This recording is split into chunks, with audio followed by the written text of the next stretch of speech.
শাসক হয়ে আপনাদেরকে উপর শোষণ করেছে, আপনাদের উপর জুলুম নির্যাতনের স্টিমরোলার চালিয়েছে। আমরা ইনশাআল্লাহ আপনাদের কাছে ওয়াদা করছি, হাত পাখা বিজয় হলে ইনশাআল্লাহ আপনারা সুখে শান্তিতে থাকতে পারবেন।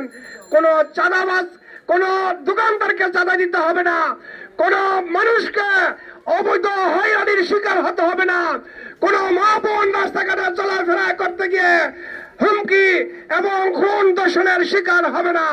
ইনশাআল্লাহ এই সমাজ হবে, এই লালবাগের 7 এলাকা হবে সবচেয়ে সুন্দর, সবচেয়ে নিরাপদ নগরী। ইনশাআল্লাহ আপনারা সবাই, সকল ভোটারদের কাছে আমরা অনুরোধ করব, সকল মার্কা দেখেছেন, বিভিন্ন মার্কা দেখেছেন, এবার হাত পাখাকে আপনারা বেছে নেবেন ইনশাআল্লাহ। পীর সাহেব চরমোনাই সালাম নিবেন এবং হাত পাখা মার্কায় ভোট দিয়ে একটি শান্তিপূর্ণ, একটি উন্নত কল্যাণ রাষ্ট্র প্রতিষ্ঠার জন্য ইনশাআল্লাহ আমরা সবাই চেষ্টা করব।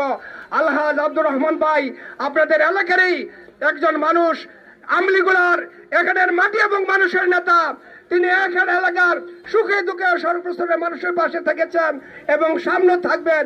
এই আলহাজ আব্দুর রহমান ভাইকে হাত পাখায় ভোট দিয়ে ইনশাআল্লাহ জয়যুক্ত করবেন, সংসদে পাঠাবেন, ইনশাআল্লাহ শান্তি প্রতিষ্ঠিত হবে।